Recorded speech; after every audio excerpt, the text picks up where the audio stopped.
शिवसेना एक राष्ट्रवादी पार्टी है। वो जो कहती है देश के लिए हित के लिए कहती है। यह कहने वाले उद्धव ठाकरे कतई मानने को तैयार नहीं है कि उनके भाषण नफरत फैलाने वाले हो सकते हैं। उद्धव ने ताल ठोककर सामना में लिखा है कि वो आगे भी ऐसे ही सुरों में बात करेंगे। दरअसल राज और उद्धव पर नफरत पैदा करने वाले भाषण देने का आरोप लगाने वाले की याचिका में उनकी पार्टियों की मान्यता रद्द करने की मांग की गई। बाला साहेब के जाने के बाद भी शिवसेना के मुखपत्र सामना के तेवरों में कोई नरमी नहीं आई है।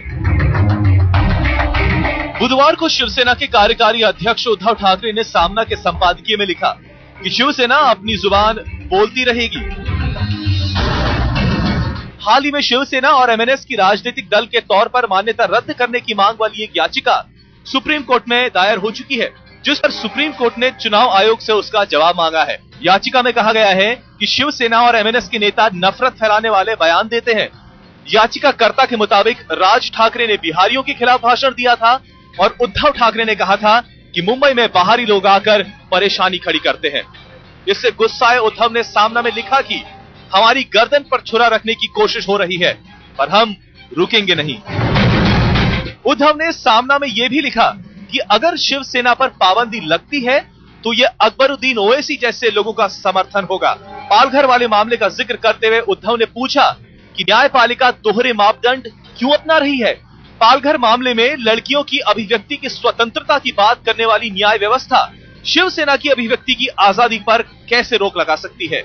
शिवसेना ने हमेशा से देश हित की बात की है, राष्ट्र हित की बात की है और हमेशा से जो देश के दुश्मन है उसके खिलाफ आवाज उठाई है और जंग छेड़ी है। और ये हमारा अधिकार इस देश में कोई नहीं छीन सकता। हमेशा आगे भी कुछ भी हो हम हमारी बात करते रहेंगे। उद्धव ने आगे लिखा है कि अफजल गुरु को कोर्ट से फांसी की सजा हो चुकी है, फिर भी उसे फांसी पर नहीं चढ़ाया जा रहा। क्या यह कोर्ट की अवमानना नहीं है? तो फिर कांग्रेस की मान्यता क्यों नहीं रद्द कर देनी चाहिए?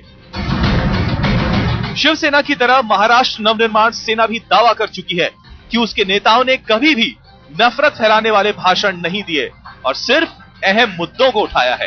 ये पहली बार नहीं है कि शिवसेना को भड़काऊ बयानों की वजह से दिक्कतों का सामना करना पड़ रहा हो, लेकिन शिवसेना है कि इस मुद्दे को भी भुनाने में लगी है और इसीलिए सीधे सीधे सुप्रीम कोर्ट तक को चुनौती दे रही है।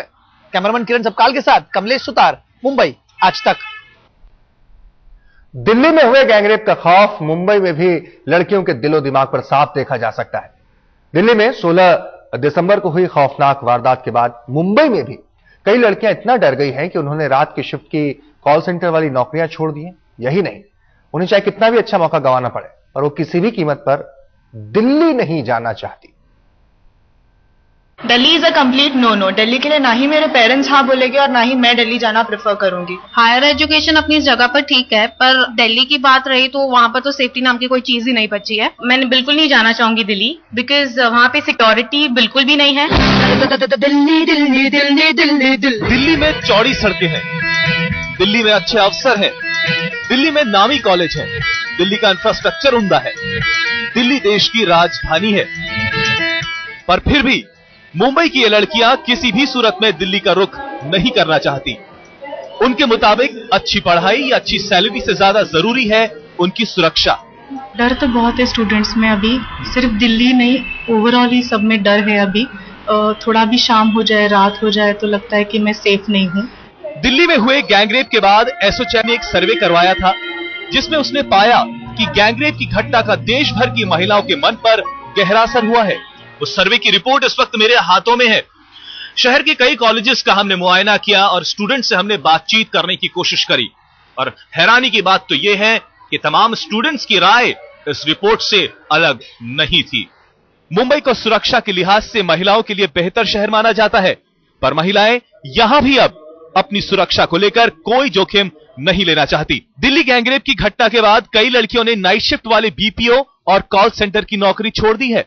मॉर्निंग में हम लोग पढ़ाई कर ले एंड रात को BPOs and all, but in Delhi में जो हुआ उसके बाद it is really difficult. I mean डर लगता है कि शायद यहाँ पे भी हो जाए। जब से ये दिल्ली में ये जो रेप केस हुआ है उसके बाद से it's very difficult for us also.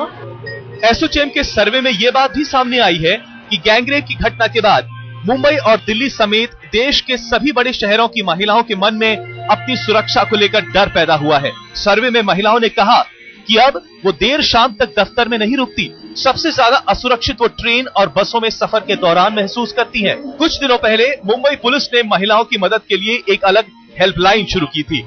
वहीं बुधवार को मुख्यमंत्री पृथ्वीराज चौहान ने कहा कि वो मुंबई की महिलाओं के खिलाफ होने वाले अपराधों से निपटने के लिए क्राइम ब्रांच की तरह अलग से पुलिस की एक शाखा बनवाएंगे। इसका गठन अगले 15 दिनों के अंदर हो जाएगा। लेकिन महिलाओं के मन में समाये हुए डर को देखकर नहीं लगता कि पुलिस के प्रयास कारगर साबित हो रहे हैं। अब सुरक्षा का ये आलम आखिर कब तक सहा जाए? आखिर कब तक हालातों का रोना रोया जाए? देश में मानो सामाजिक व्यवस्था चरमरा सी गई है। ऐसे में तो शायद डंडे के जोर पर ही सही, अगर अराजकता के इस अजगर को जल्द ना कुचला गया तो फिर आने वाले दिनों में इसे काबू कर पाना नामुमकिन हो जाएगा। कैमरा पर्सन महेश मौर्य के साथ पंकज उपाध्याय, मुंबई, आज तक। फिल्म मेकर पूजा भट्ट ने बांद्रा पुलिस स्टेशन में एक अज्ञात शख्स के खिलाफ मामला दर्ज करवाया है। पूजा की शिकायत है कि एक आदमी बार बार फोन कर उन्हें धमकियां दे रहा है और उनसे अश्लील बातें करता है। पुलिस ने कॉल डेटा रिकॉर्ड निकलाकर मामले की जांच शुरू कर दी है। पूजा भट्ट परेशान है। कोई उनके पिता महेश भट्ट को भी डराने की कोशिश कर रहा है।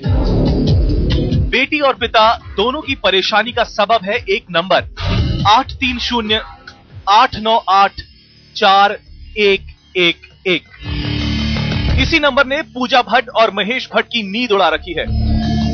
पूजा के मुताबिक कोई इस नंबर से कॉल करके उनसे अश्लील बातें करता है, उन्हें गालियां दे रहा है और धमका रहा है।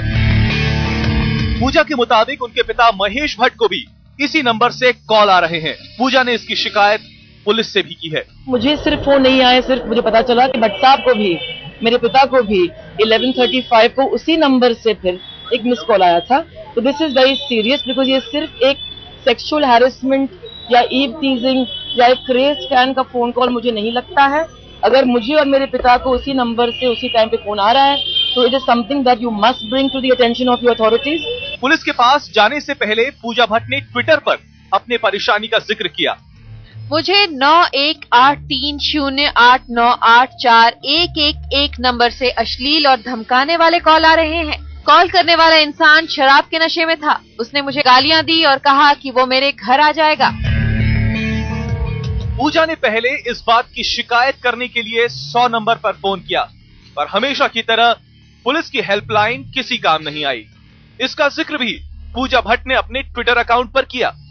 100 पर मैंने शिकायत करने की कोशिश की पर कोई जवाब नहीं मिला और इस दौरान 918308984111 से मुझे कॉल आते रहे। आप सभी के संदेशों के लिए शुक्रिया, इसको मैं छोड़ूंगी नहीं। हैरानी की बात तो ये रही कि समाज को बदलने की बड़ी बड़ी बातें करने वाले महेश भट्ट और उनकी बेटी की परेशानी का हल निकालने का पुलिस ने वायदा क्या किया, तो वो 100 नंबर पर हुई अपनी दिक्कत का जिक्र तक नहीं करना चाहती। वो ये भूल गई कि कितने लोग परेशानी में उनकी ही तरह 100 नंबर डायल करते हैं लेकिन मदद नहीं मिलती। आप चाह रहे हैं कि आपकी जो कोई पता नहीं क्या टशन है पुलिस फोर्स के साथ, आप मेरे 100 नंबर के एक्सपीरियंस के थ्रू फाइट करेंगे, तो मैं आपकी एक फ्लॉगिंग हॉर्स नहीं बनने वाली हूँ। मैं थोड़ी और इंटेलिजेंट हूँ। जिस आदमी ने उसके मोबाइल से कॉल किया पूजा भट्ट को, उसका डिटेल्स निकाल के हम उसके ऊपर कार्रवाई करेंगे। मामले की जांच में जुटी पुलिस को उम्मीद है कि वो जल्द ही आरोपी तक पहुंच जाएगी। पूजा की शिकायत के बाद पुलिस ने जांच शुरू कर दी है। राजेश कुमार, मुंबई, आज तक। पुणे की जर्मन बेकरी आज 3 साल बाद फिर से शुरू हो गई। 2010 में यहां हुए धमाके में 17 लोग मारे गए थे, तब से बंद पड़ी थी। ये बेकरी विदेशियों, खासतौर से यूरोपियंस के बीच काफी लोकप्रिय है। आज खुली जर्मन बेकरी का जायजा लिया हमारे संवाददाता पंकज खेलकर। लगभग 3 साल बाद जर्मन बेकरी फिर एक बार शुरू हो गई है। आप देख सकते हैं कि फर्नीचर नया है, बोर्ड नया है और भले ही बड़े पैमाने पर नहीं, लेकिन जर्मन बेकरी शुरू हो गई है। यहाँ पर वो सारे लोग हैं जो उत्सुक थे, जो इंतजार कर रहे थे कि जर्मन बेकरी कब शुरू होगी और कब उन्हें उनके जो स्वादिष्ट जूसेस, भले ही जूसेस हो, ब्रेड हो, यहाँ पर आकर मिलेंगे, यहाँ पे वो स्वाद चखने को मिलेगा। Ma'am tell me, did you miss German bakery? You mean long ago? Yeah. How I made it? Yeah. Or For the last, you did not come here. You heard about the terror attack. Did you miss German bakery and the other sweet things over here, the ambience, everything? so when this all happened here in Pune, I was in Germany, right? And when we came here, everything was closed. So we were always very sorry, no, that there is no good food anymore, like Black Forest cake and and these things which we love from our country, right? But people said they will never open again. I asked Indian people, no? They said they will never open again, and now it is open. What a miracle, no? It is so lovely, and God bless us, no? God bless all the German bakery people who suffered a lot, no? Because of all that what happened. And I think it's so beautiful that this all is happening now and we can come here again. Kunal, आप बताइए, ये नई शुरुआत है। हमने अभी एक छोटे पैमाने पे चालू किया है पूरा, कि बहुत लोगों की रिक्वेस्ट थी कि थोड़ा स्टार्ट करे, तो उसके लिए हमने चालू किया। पर अभी 15 to 20 डेज में बड़े पैमाने पे पूरा सब स्टार्ट हो जाएगा काम। तो यहाँ पे आप देख सकते हैं उत्सुकता कायम है, जोश है, सबको इंतजार था कि जर्मन बेकरी शुरू हो जाए। यहाँ के कुछ उद्योग करने वाले, छोटे मोटे जो उद्योग करने वाले हैं, वो भी इंतजार कर रहे थे, क्योंकि उनके जो व्यवसाय है उस पर भी असर हुआ था। गोल्डी हमारे साथ है, उससे पूछते हैं। गोल्डी, ये बताइए कि क्या लोग चर्चा करते थे, आपसे पूछते थे कि जर्मन बेकरी क्यों बंद हो गए, या बंद हो गई तो कब शुरू होगी? काफ़ी फॉरेनर्स आते थे मेरे पास बाल काटाने के लिए, कोई टैटू कराने के लिए आता था, तो काफ़ी लोग वही पूछते थे कि बेकरी कभी चालू होगी। तो बताते थे कौन है इसका ओनर, क्यों उनको बोलते नहीं आप जल्दी से चालू कर दो इसको, इस बेकरी को करके। तो all of the sudden German bakery Kunal के मैनेजमेंट में चालू हुई है अभी, तो मुझे बहुत खुशी है कि वो उसको काफ़ी हद तक अच्छे से हैंडल कर पाएगा वो। तो यहाँ पे आप देख सकते हैं कि जर्मन बेकरी खुल गई है, छोटे पैमाने पर ही सही, पर यहाँ पर वो सारे अच्छे अच्छे व्यंजन या जूसेस सारे कुछ मिलना शुरू हो गए हैं। और कुछ ही दिनों बाद, शायद 26 जनवरी को या आने वाले 13 फरवरी को, एक बड़े जश्न के साथ जर्मन बेकरी फिर एक बार लोगों के लिए, विदेशियों के लिए, सैलानियों के लिए और खासकर पुणे वासियों के लिए दोबारा शुरू हो जाएगी। कैमरामैन गोपाल हरने के साथ पंकज खेलकर, पुणे, आज तक।